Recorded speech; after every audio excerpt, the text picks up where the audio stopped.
A ništa šta da kažem, čestitke mojim igračima na vrlo dobrom bodu.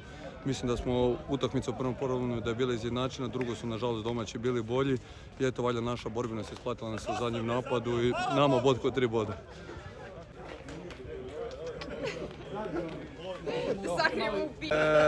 Pa sve ste vidjeli. Malo mlađa i kvalitetnija ekipa od nas, ali evo, iskustvo je prevladalo na kraju. Došli smo ne izgubiti, uzeli smo bod i idemo dalje.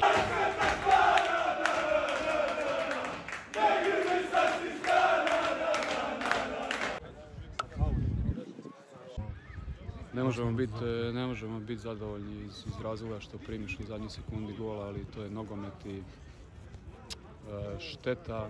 Ne bi suđenje dovodio bilo kakva pitanja, nek se oni malo sami zapitaju što se toga tiče, a imali smo sve u svojim rukama, moramo mi vidjeti i analizirati šta je na ovim zadnjim prekidima da mirnije uđemo u tu završnicu, jer bila bi zaslužena pobjeda da smo sačuvali. Nemoj, da laskita, molim.